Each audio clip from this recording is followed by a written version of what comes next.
Bismillah. Assalamualaikum warahmatullahi wabarakatuh. Kali ini untuk video audio untuk materi di KBM 2 ya. Untuk mata kuliah manajemen operasi, kita akan bahas dari bukunya Pak Riki ya, Virono Martono. Untuk bab 1 ini materinya tentang konsep manajemen operasi. Oke. Jadi sebelum kita masuk ke materi,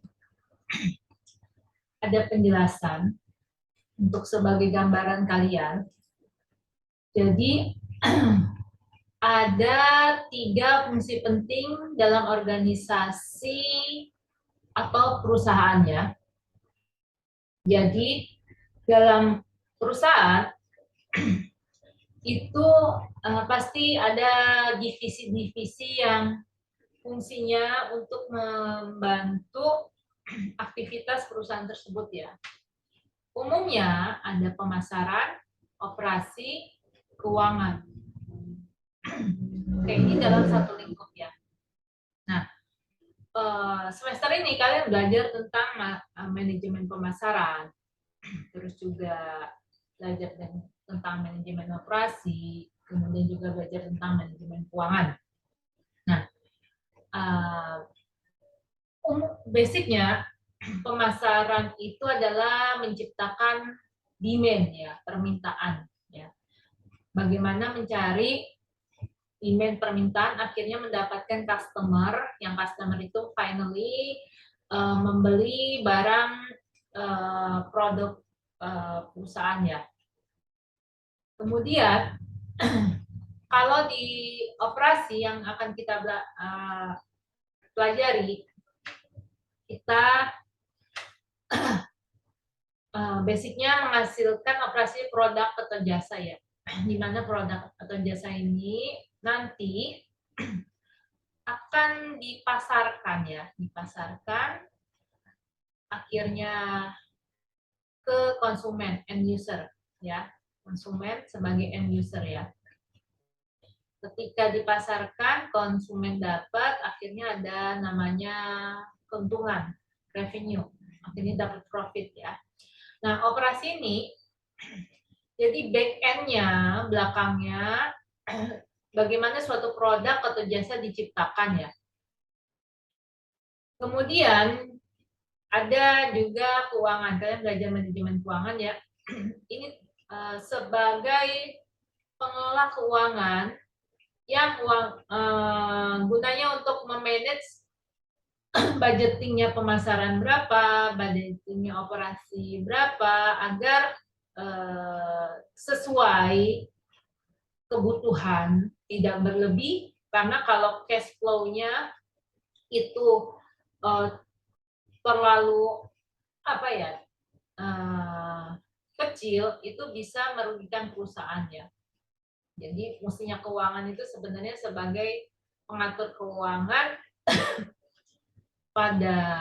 bisa pada pemasaran, pada bisa operasi, mengatur biaya-biayanya, berapa harus yang dipangkas berapa, terus juga bisa dari keuangan juga bisa dilihat revenue-nya berapa, profit-nya berapa.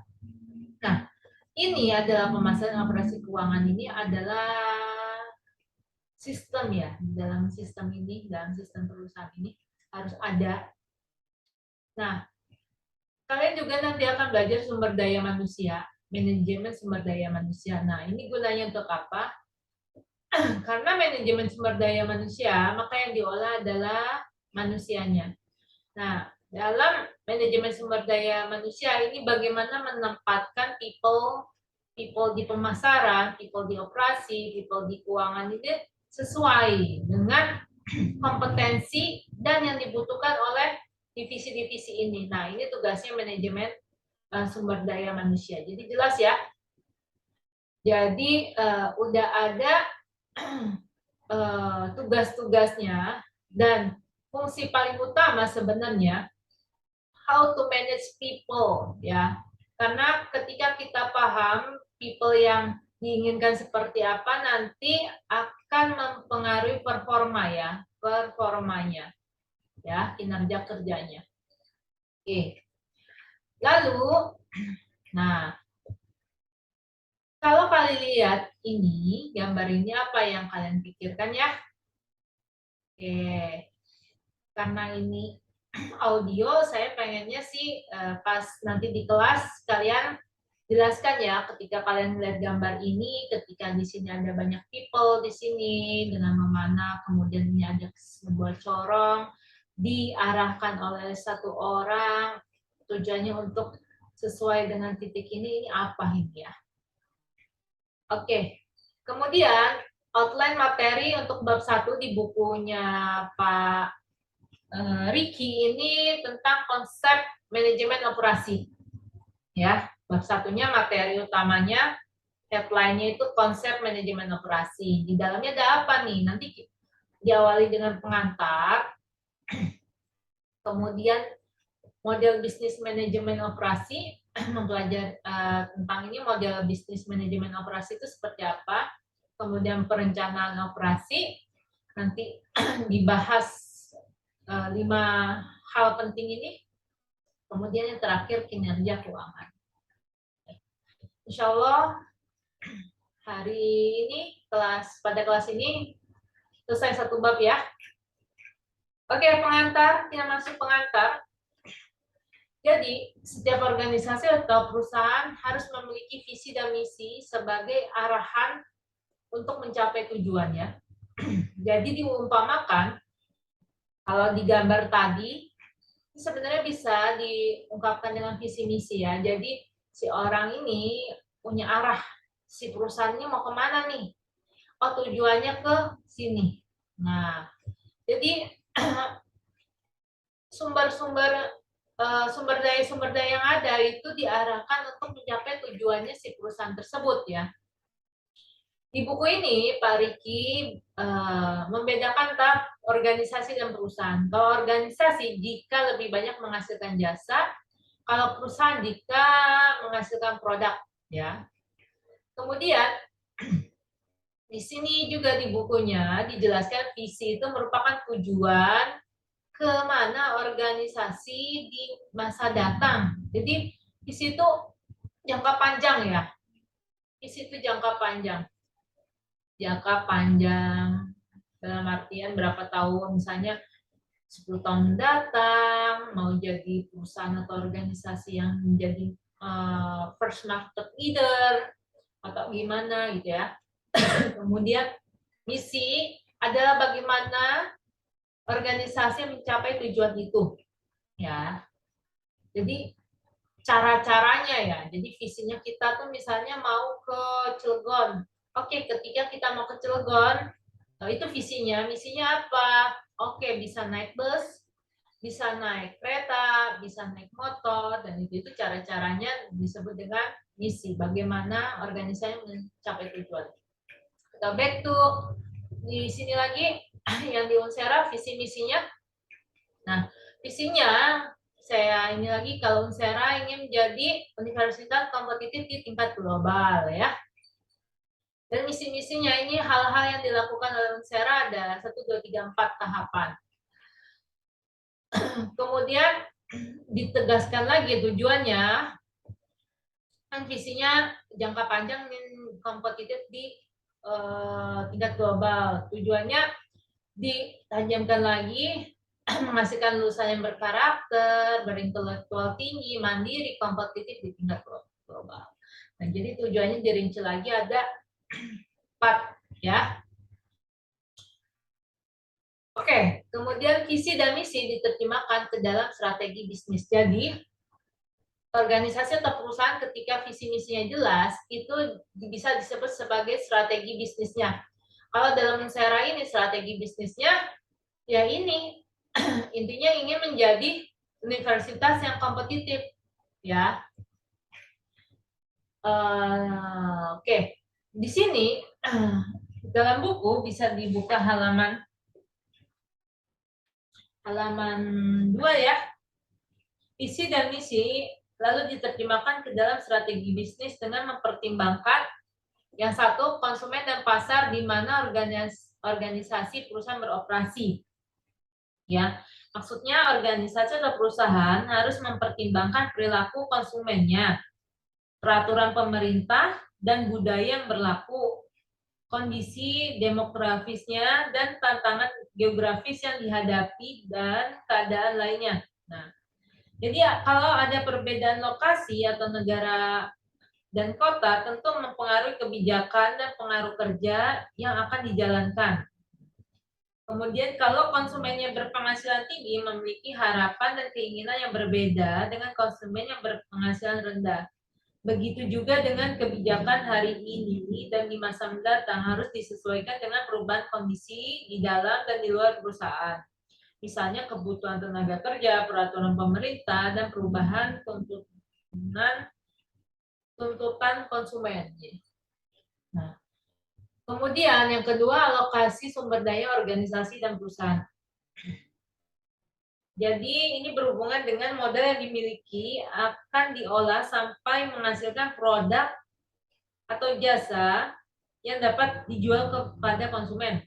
Jadi modal ini terdiri modal ya, ini bisa disebut modal. Modal ini bisa terdiri dari SDM, bahan baku atau mentah, peralatan, pengetahuan, dana, nama baik, jaringan yang luas. Dengan alokasi sumber daya yang efektif dan efisien, maka produk atau jasa yang dihasilkan pun akan sesuai dengan harapan konsumen. Dan situasi kerja dalam organisasi atau perusahaan menjadi baik.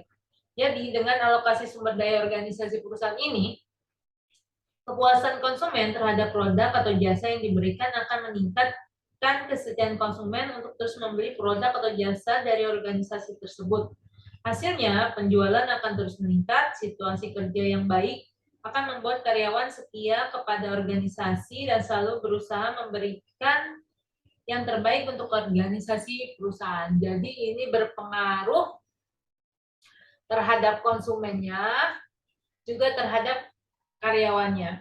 Yang ketiga, strategi organisasi perusahaan.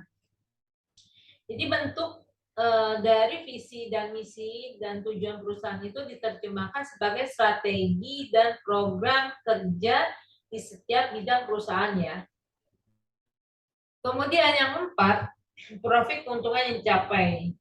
Jika penjualan produk atau jasa organisasi yang diperoleh, jadi keuntungan itu profit itu ketika penjualan dikurangi dengan biaya. Ya.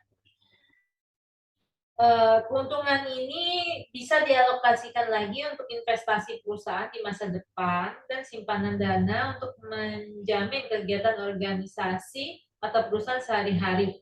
Ya. Tentunya alokasi keuntungan ditujukan untuk pengembangan perusahaan dan menambah keuntungan di masa depan. Jadi keuntungan ini yang didapatkan perusahaan itu bisa untuk ngembangin usahanya lagi, perkembangan usaha, kemudian juga kalau misalnya perusahaannya profit juga karyawan gajinya naik, kesejahteraan karyawan juga naik, ya. Oke. Kemudian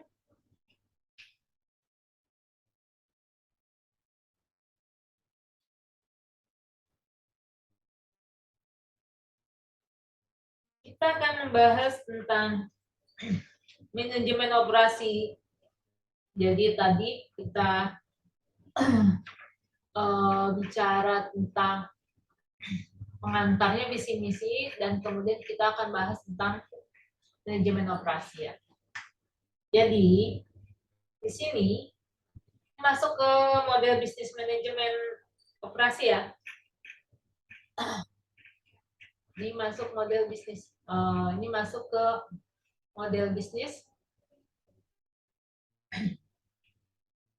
Model bisnis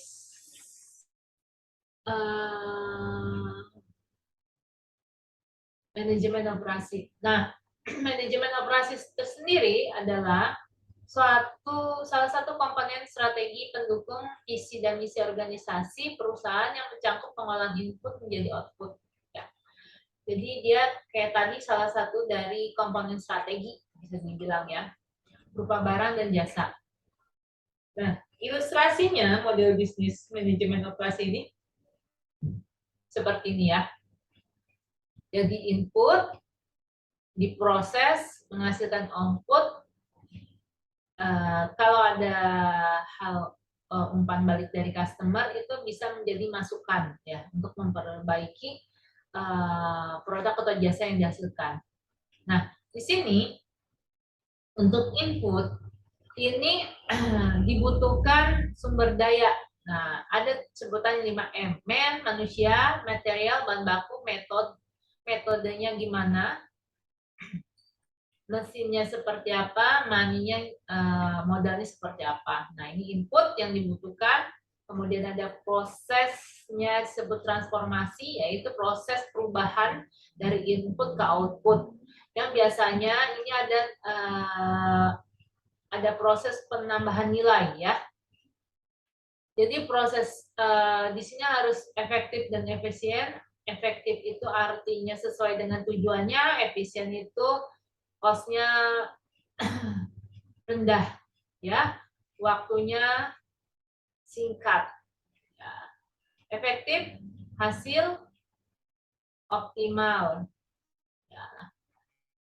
Oke, kemudian output. Nah, output ini setelah diubah ya dari awalnya misalnya oke lah hanya air biasa, kemudian ada proses transformasi menjadi air mineral botolan. Nah, di sini ada nilai tambah nih. Nilai tambahnya apa? Value editnya. Dari awalnya air yang biasa menjadi air botolan, akhirnya dia harganya, price-nya itu jadi lebih naik. Nah, ini disebut nilai tambah. Kemudian dibeli oleh end user, customer. Dan customer merasa puas, oke. Dia akan membeli ulang. Nah, kalau jadi di sini ditekankan ketika dalam proses ini ada yang cacat, ini harus dibalikin lagi ya, balikin. Jangan sampai pas udah jadi outputnya akhirnya itu ketika ada yang cacat, ketika diperbaiki itu biayanya cost-nya akan lebih tinggi. Maka sebaiknya misalnya dari proses transformasi hasilnya kurang baik nih, langsung dibenarkan ya untuk menghemat biaya. Kemudian komponen-komponen di dalam manajemen operasi. Di sini kita lihatnya gini dulu, industrinya, misalnya ada jenis industri, ambillah kita rumah makan lah. Jenis transformasinya apa? Prosesnya. Dari industri ya, rumah makan, inputnya, bahan baku inputnya itu kan bahan-bahan makanan. Jadi proses transformasinya, prosesnya apa? Itu kan membuat makanan, memasak dan menyajikan. Value editnya apa? Berupa makanan. Nah, ini nanti ada jenis yang transformasinya didapatkan itu berupa kepuasan. Apakah makanan ini enak atau enggak gitu bagi customer. Contoh lagi lokasi ya, misalnya industri penyimpanan logistik ya. Nanti kita akan belajar tentang logistik. Di sini inputnya barang, kemudian misalnya ini tiki ya, perusahaan tiki ya. Barang, kemudian prosesnya itu dipindahkan, transportasi, akhirnya outputnya sampai ke tujuan. Ya. Nah, ini apa jenis transportasinya? Lokasi, perpindahan lokasi. Nah, ya. Oke, lanjut ya. Yang lainnya bisa kalian baca. Oke, ini aja nih pendidikannya. Misalnya kayak kita ya di universitas, industri pendidikan. Inputnya siswa, pengajar ya sebagai input. Prosesnya pengajaran nih kayak yang saya lakukan saat ini. Kemudian outputnya siswa menjadi terpelajar atau jadi yang disebutkan dalam visinya Osiera itu menjadi memiliki kompetensi, kompetitif. Nah, jenis transformasinya apa? Informasi. Jadi kalian mendapat ilmu-ilmu itu adalah informasi ya. Seperti itu. Kemudian di sini juga di halaman 5 ada karakter output yang berupa barang dan jasa. Jadi ada perbedaannya antara barang dan jasa. Ini dilihat intangible, apakah bisa dipegang atau enggak, ya. Ada fisiknya atau enggak. Kalau barang tuh ya udah kayak meja, kayak ini nih barang. Kalau jasa tuh kayak saya ngajar saat ini, saya memberikan proses transformasinya apa tadi berupa informasi kan. Dan itu nggak bisa dipegang, nggak bisa dilihat, tapi bisa dirasakan. Ya, kalau barang pengukuran kinerjanya mudah, kalau jasa tidak terlalu ya, tergantung kebutuhan setiap konsumen. Kemudian keterlibatan dalam prosesnya juga berbeda. Kemudian jaminan kualitasnya, kalau barang tuh gampang distandarisasi, kalau jasa itu ya tergantung kepuasan konsumennya. Per individu kan berbeda yang dirasakan. Penyimpanannya mudah kalau barang, kalau jasa itu tidak dapat disimpan. Pengembaliannya juga mudah ya kalau barang. Kalau jasa itu biasanya komen ya, komen-komen keluhan. Uji coba, faktor waktu, transportasi ya. Oke, kemudian lanjut ke model bisnis manajemen operasi. Model bisnis manajemen operasi. Ya.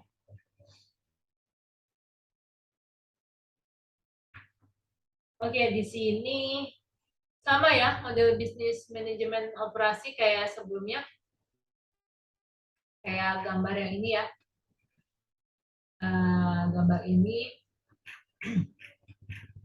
Jadi model bisnis manajemen operasi adalah keseluruhan proses pengambilan keputusan dalam manajemen operasi dipengaruhi oleh mereka yang terlibat dalam proses secara langsung, karyawan, mesin, pada pengolahan input dan penyampaian output kepada konsumen, dan tidak langsung seperti pemerintah pada peraturan, pemilik modal, dan sumber dana. Jadi maksudnya di sini di buku bisa buka halaman ini ya. Buka halaman 6. Jadi model bisnis manajemen operasi ini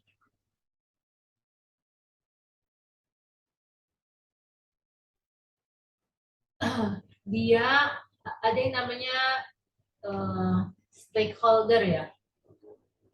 Stakeholder. Nah, stakeholder ini terdiri dari pemilik modal, ya, perusahaan tersebut, pesaing, pemerintah, masyarakat.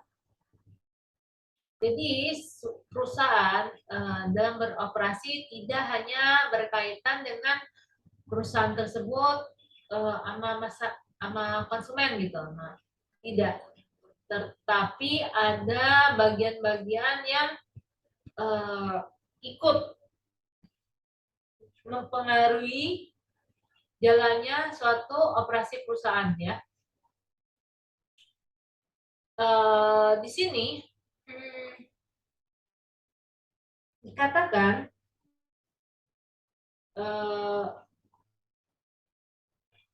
keseluruhan proses dalam pengambilan keputusan dalam manajemen operasi dipengaruhi oleh mereka yang terlibat dalam proses yang langsung ya. Langsung itu seperti karyawannya ya di dalam input ini ya.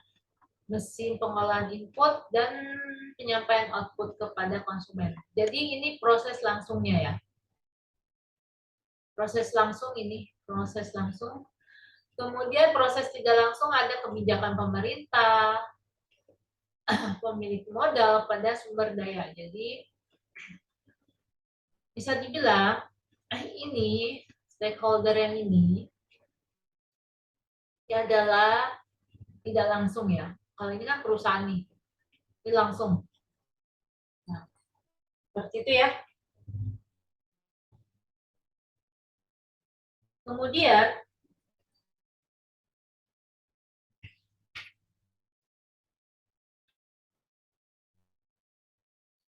kita masuk ke perencanaan operasi. Outline kedua ya. Kita buka perencanaan operasi itu halaman 14. Jadi perencanaan operasi tadi kan kalau misalnya visi ya, maksudnya visi itu mau jangka panjang atau di buku ada jangka menengah. Jadi kalau jangka panjang itu ini jadi strategi ya, perencanaan strategi ke depannya. Ini mau buat rencana strategi apakah untuk investasi atau apa. Biasanya kalau jangka panjang itu biayanya besar, dipengaruhi kerjasama baik pemilik modal, faktor eksternal seperti misalnya peraturan pemerintah dan kondisi ekonomi ya. Kalau jangka menengah itu biasanya hubungannya dengan tingkat divisi atau departemen dalam organisasi ya. Jadi dalam organisasinya tersebut atau perusahaan dipengaruhi pertimbangan investasi, strategi pengembangan karyawan, dan jumlah output yang dihasilkan. Kemudian diterjemahkan ke dalam periode yang lebih pendek dan butuh kontrol yang intensif. Ini disebut rencana operasi. Nah, keseluruhan ini disebut rencana operasi. Rencana operasi dirincikan lagi di buku, bisa buka halaman 16. Tadi kan ada jangka panjang, menengah, pendek ya. Kemudian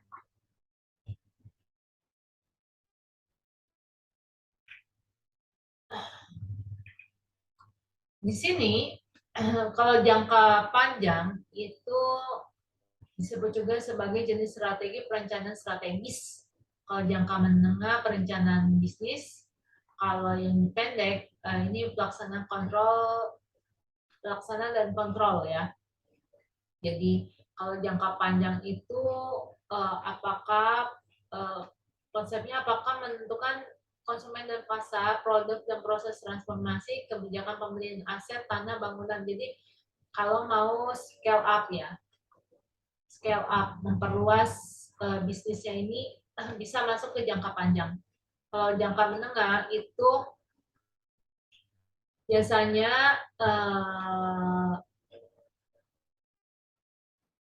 kalau di sini dinyatakan dengan nilai uang, contoh berkeuangan tingkat penjualan, ROA, ROI. Jadi dilihat kalau sisi keuangannya tingkat penjualannya gimana, ROA-nya gimana, ROI-nya gimana, ya. Jumlah karyawannya berapa, kemudian gimana dengan hubungan dengan persaingan, kemudian menentukan tingkat produksinya seperti apa.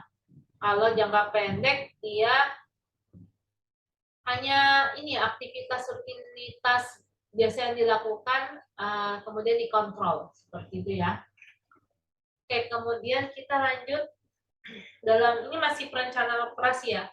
Jadi perencanaan operasi tadi ada rencana operasi, kemudian ada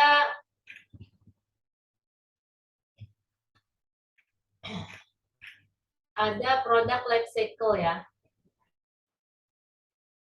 Ada product life cycle PLC ya.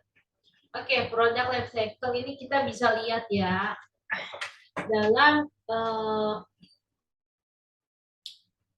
misalnya ini ada 5 tahapan.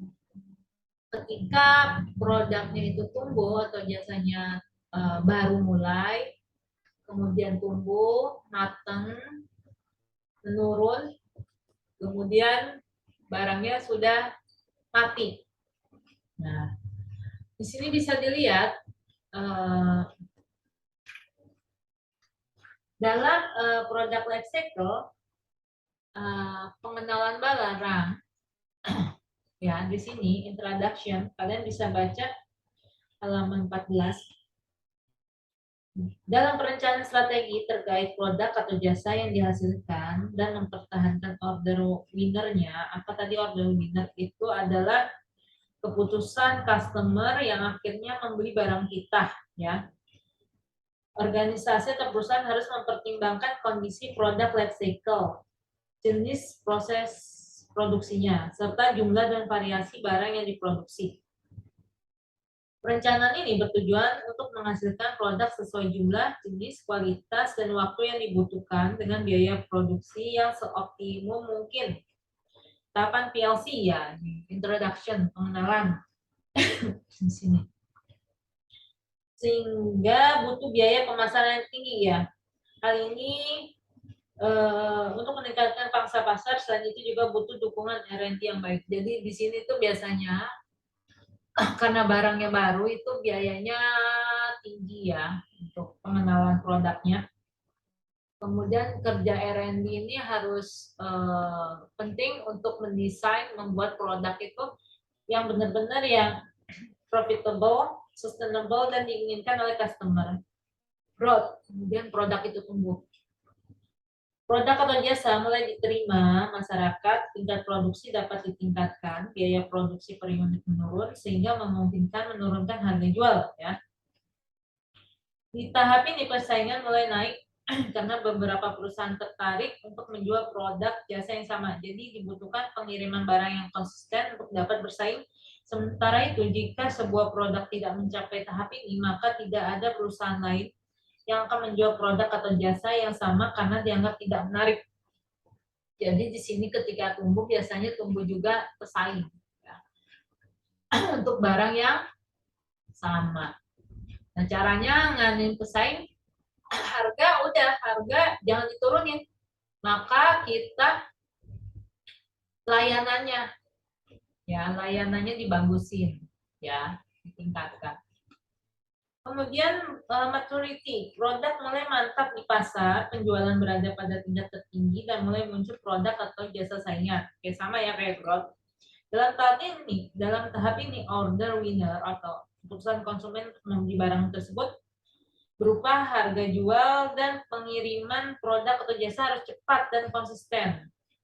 Selain itu, di tahap ini juga bukan merupakan saat yang baik untuk merubah kualitas dan harga jual. Dalam tahap ini diperlukan standarisasi produk. Jadi semakin maturity itu layanannya harus semakin baik ya, karena customer itu karena udah pesaingnya udah banyak, maka ditingkatkan tadi layanannya dilebihkan lagi, pengirimannya, garansinya, spare part-nya dan lain-lainnya. Kemudian kalau decline, turun, ini penjualan mulai menurun. Decline itu karena penjualannya penjualan turun. Begitu juga kalau penjualan turun berarti keuntungan turun ya. Dan tadi ini perusahaan sebaiknya harus memperkenalkan produk baru.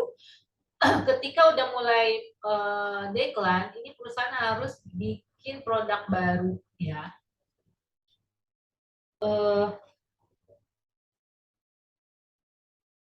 Dan menjalankan program pengurangan biaya untuk mencegah penurunan keuntungan yang besar. Phase out ini kapan ini produk tidak dijual lagi di pasaran, pemasaran terhadap produk terhenti dan karyawan di perusahaan yang terkait dengan penghentian produksi harus dialihkan ke bagian lain, maka dalam tahap ini sebaiknya perusahaan mengambil suatu tindakan sebelum produk mencapai tahap ini. Makanya ini contohnya misalnya Honda lah, motor ya, Honda motor. Jadi awal-awal misalnya misalnya sebelum itu Vario lah, Vario mulai diperkenalkan, tumbuh, penjualannya oke, ternyata Vario udah banyak pesaingnya nih ya, kayak dari Yamaha mengeluarkan mengeluarkan motor yang mirip-mirip Vario kayak gitu. Akhirnya maka ada Grand Max dan lain-lain ya. Maka ya ini sebelum turun, si Honda melakukan R&D-nya, melakukan kerja lagi, dia akhirnya misalnya mengeluarkan produk baru, Scoopy. Ya. Nah, Scoopy ini masih bertahan, ketika vario udah penjualannya udah turun, skupin naik kayak gitu. Nah, ini adalah proses namanya PLC, Product Life Cycle. Oke, kita masuk ke strategi operasi ya. Jadi tadi rencana operasi jangka panjang atau pendek, kemudian strategi operasinya seperti apa. Jadi strategi operasi ditentukan oleh banyaknya variasi produk dan tingkat output yang dihasilkan setiap waktu. Jadi strategi operasi akan menentukan jenis proses operasi produksi, penentuan tata letak, dan keahlian yang dibutuhkan oleh organisasi. Jadi kalau dalam buku itu kamu bisa lihat halaman 16-17 ya. Jadi strategi operasi itu ada di buku itu ada ITO, MTO, atau ATO, MTS. Ini variasi produknya. Ini tingkat yang dihasilkan. Oke, poinnya kita bacanya semakin ke kanan itu berarti variasinya semakin rendah ya. Dia kalau sini dia variasinya semakin rendah, tapi hasil yang output yang dihasilkan itu semakin banyak. Nah, kalau yang ini variasinya banyak, tapi outputnya dikit ya. Oke ya, kita ambil contoh. Oke, gini dulu. Jenis strategi operasi ditentukan oleh banyaknya variasi produk dan tingkat output yang dihasilkan ya setiap waktu.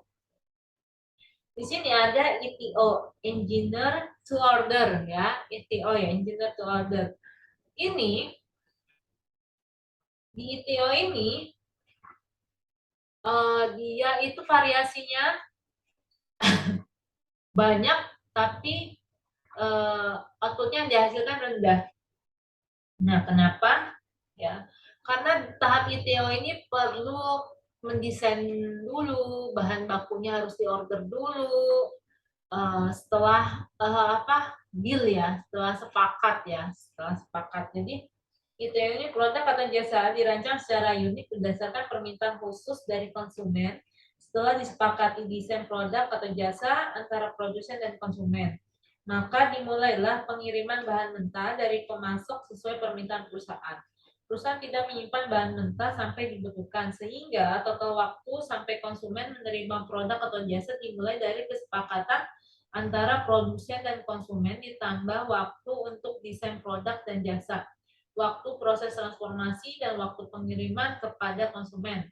Contohnya adalah proyek pembangunan jembatan ya, di mana proses transformasi dimulai dengan kesepakatan antara pemerintah dengan kontraktor pembangunan jembatan terkait biaya, desain yang baik terhadap kondisi lingkungan sekitar dan lainnya. Kemudian pembangunan dimulai dan serah terima kepada pemerintah sebagai konsumen dilakukan setelah jembatan ini selesai ya. Jadi customer dapat hasilnya itu ketika jembatannya sudah selesai.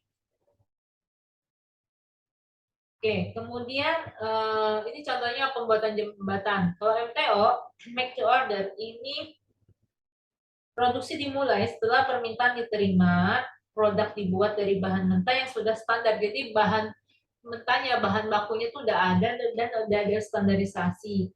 Jadi lebih waktunya itu lebih singkat dibandingkan ITO. Ya, karena udah ready bahan bakunya. Contohnya pembangunan rumah yang dimulai setiap ada permintaan atau setelah dilakukan pembayaran dari konsumen tetapi pilihan rumahnya sudah tersedia. Jadi ini kalau ini jembatan contohnya, pembuatan jembatan nih pembuatan rumah. Oke, ke ini ATO, assemble to order. Jadi produksi dibuat setelah pesanan diterima, sama kayak MTO, setelah pesanan diterima, kemudian dibuat dengan merakit komponen-komponen yang sudah standarisasi. Ya, jadi kalau ini dilakukan perakitan, ya sudah ada, tinggal dirakit aja, dan waktunya lebih singkat daripada MTO. Contohnya misalnya perusahaan perakitan sepeda yang memiliki kombinasi untuk 5 jenis rangka, 4 jenis roda, 4 jenis rem, dan 4 jenis pegangan tangan. Ya. 3 jenis ini merupakan komponen barang setengah jadi dari sepeda yang sudah tersedia sebelum pesanan konsumen diterima. Jadi pada RTO ini biasanya rakit jadi barangnya udah setengah jadi dari awal. Ya. Jadi ini setengah jadi. Kemudian ada MTS. MTS produksi ditujukan untuk memenuhi tujuan inventory barang jadi sehingga barang sudah tersedia sebelum konsumen memesannya. Peramalan dilakukan pada jumlah barang jadi yang akan dijual. Jadi kalau MTS ini contohnya barang-barang konsumsi yang tersedia di supermarket dan obat-obatan di apotek yang tersedia di pajang. Sebuah konsumen datang dan membelinya. Jadi kayak supermarket kayak Indomaret, Alfamart kayaknya. Jadi barang-barangnya udah ada, gitu. Tinggal beli. Konsumen jadi cepat. Jadi variasinya dikit ya, variasi produknya. Kemudian tapi tingkat outputnya itu banyak, ya, tinggi ya. Kalau mass customization di sini, produk dibuat dari beberapa pilihan komponen modular untuk menghasilkan beberapa konfigurasi barang jadi. Tetapi komponen-komponennya dapat dirakit dengan cepat dalam jumlah yang banyak, misalnya ribuan per unit. Contohnya komputer yang dirakit berdasarkan permintaan khusus dari konsumen. Tapi waktu perakitannya lebih cepat daripada RTO. Ya, waktu perakitannya lebih cepat daripada RTO. Sehingga bisa dihasilkan barang jadi dalam jumlah yang lebih besar. Selain itu dalam strategi produksi jenis ini inventory juga berupa komponen. Ya, ini adalah strategi operasi ya. Jadi yang paling lama itu intinya RTO, paling cepat itu MTS. Nah ini karakter-karakter masing strategi operasinya. Oke, kalau kita pakai strategi RTO tadi itu apa? Engineer to order. Jadi digunakan untuk produk dengan konfigurasi unik sesuai keinginan. Tadi contohnya jembatan ya, mampu memenuhi persyaratan konsumen, bahan mentah pada pemasok, desain, dan kualitas. Kalau MTO ini make to order, produk tadi contohnya membangun rumah ya, produknya bervariasi dengan permintaan yang tidak banyak. Kemudian inventory rendah, tersedia banyak pilihan produk, perencanaan lebih mudah dari ETO. Bahan mentah dari pemasok, desain, dan kualitas. Hampir sama ya ETO MTO, bedanya kalau ETO itu dari awal harus ngedesain, kalau MTO itu nggak usah. ATO assemble ya, perakitan, jadi produk dengan variasinya beragam, permintaannya cukup tinggi, inventory-nya rendah, tersedia banyak pilihan produk, komponen dari finished good, kecepatan kirim yang fleksibel. Kalau MPS make to stock ya, sudah ada barangnya, tinggal dijual aja ya. Produk standar dengan penjualan tinggi, biaya produksi rendah, memenuhi keinginan konsumen dengan cepat, inventory di finish good, order winnernya harga jual. Oke, ini delivery time dari masing-masing strategi operasi. Di sini waktunya bisa dilihat kalau ETO itu lama ya, karena variasinya banyak, jadi harus desain, produksi, perakitan barang tersedia. Kalau MTO, order delivery-nya nggak selama ETO ya. ATO, assemble ini dari perakitan barang jadi. MTS itu barangnya udah ready konsumen. Oke, kemudian kita masuk ke proses operasi. Proses operasi dikategorikan menurut tingkat output yang dihasilkan dalam waktu tertentu dengan variasi produk yang dihasilkan. Nah, di sini bisa lihat ada yang proses operasi manufaktur dan jasa. Nah, ini kalau yang bawah, ini manufaktur. Bawah ini manufaktur, MF, kalau ini jasa.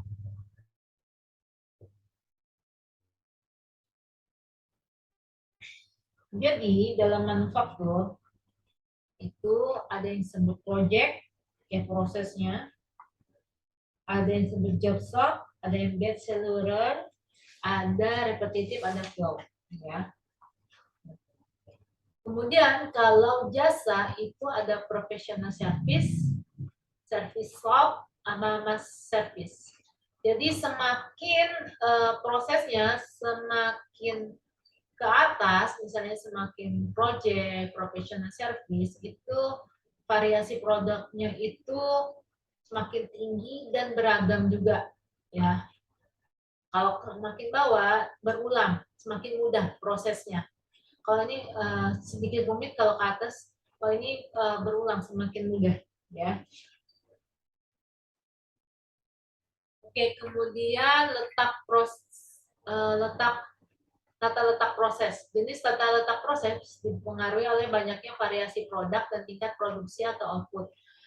Dan posisi setiap proses operasi identik dengan posisi jenis tata letak dan grafik kombinasi antara variasi produk dengan tingkat produksi. Jadi tata letak ini mempengaruhi ini ya, outputnya ya. Jadi ada di sini tata letak yang berdasarkan proses operasi ya. Proses operasi tadi sebelumnya ada project, job shop, seluler, repetitif. Nah, biasanya kalau prosesnya itu project atau job shop ini bisa tata letaknya fix. Nah, fix ini fix layout itu jadi tenaga kerja atau input proses dan output berkumpul di suatu tempat. Prosesnya dilakukan pada satu lokasi yang disepakati. Biaya perpindahan barang selama proses transformasi relatif kecil karena fix. Nah kayak gini ya fix. Jadi prosesnya nggak pindah-pindah nih, ya tata letak prosesnya. Jadi barang masuk, barang dia di situ aja, nggak berubah-ubah. Kalau proses layoutnya kayak gini, intermediate functional cell layout batch. Nah, ini biasanya untuk proses antara proses job shop sama seluler ini antara ini ya. Jadi proses transformasinya bergerak sesuai lokasi di mana proses dijalankan. Banyak jenis barang yang prosesnya menggunakan peralatan multifungsi. Jadi satu mesin bisa dipakai beberapa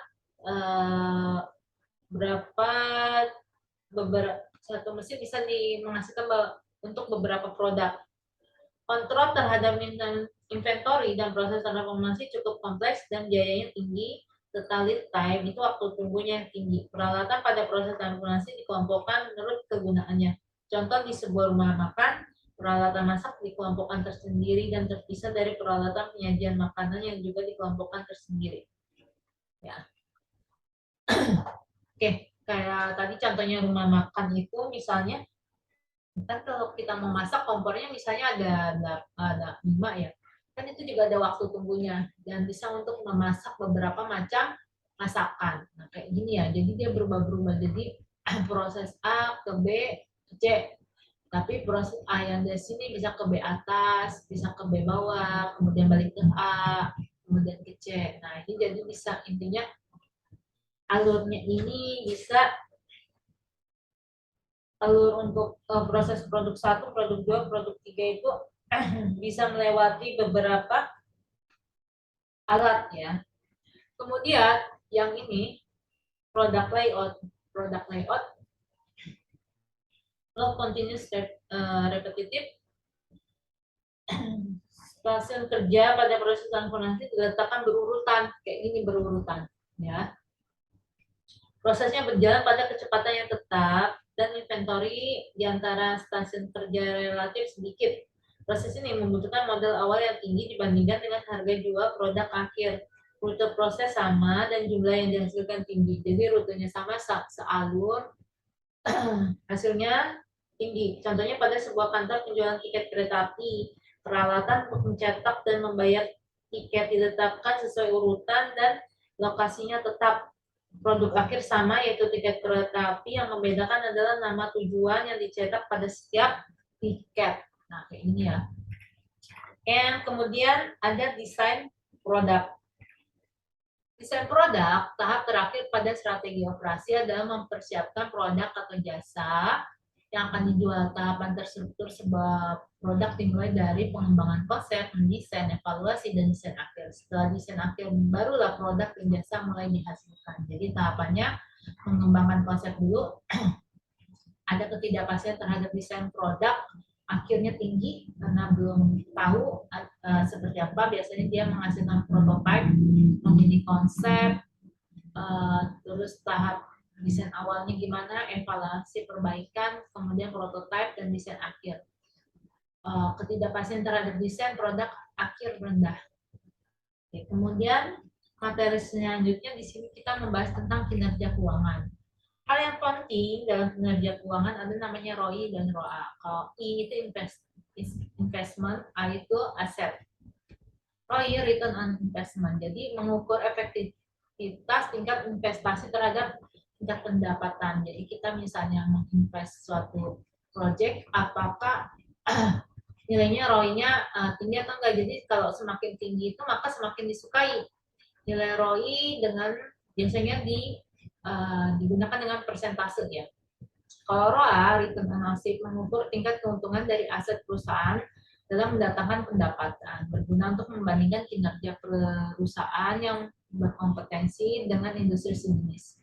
Nilai ROE dinyatakan dalam proses persentase. Nah, ini ROA, keuntungan dibagi total aset. Kemudian masih dengan kinerja keuangan, ada menghitung BEP.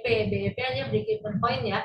Jadi titik di mana jumlah unit terjual ini sudah sama dengan investasi awal, sehingga produksi selanjutnya akan mendapatkan keuntungan. Jadi sudah hampir sama investasinya, akhirnya bertemu di suatu titik ini.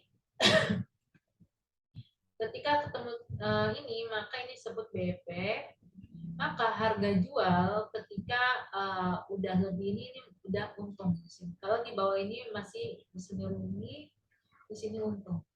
Keuntungan diperoleh karena total penjualan sales-nya dalam mata uang P sudah melewati biaya-biaya. Jadi ini sales-nya ini udah lewati biaya-biaya fixed cost, biaya total kayak gitu. Ini akan ke atas akan untung. Misalnya ini 50 unit. Nah, ketika kamu udah menjual 51 unit, itu berarti kamu udah memperoleh keuntungan dan melewati break even point. BEP adalah biaya total, harga jual per unit dibagi biaya per unit ya. Kemudian kinerja keuangan payback period, ada jumlah periode yang dibutuhkan misalnya dalam tahun untuk mengembalikan dana yang ditanam untuk investasi waktu untuk mencapai BEP. Jadi misalnya di sini gampangnya ada kasus satu, berapa sih kamu nanamin investasi suatu proyek, nah pengembalian dana kamu misalnya kamu 100 juta nih, 100 juta kamu baliknya berapa tahun gitu. Nah sebuah perusahaan kasusnya melakukan investasi sebesar 1 juta rupiah dengan harapan pemasukan setelah investasi berjalan adalah 25 juta rupiah per tahun. Maka payback periodnya ada 4 tahun.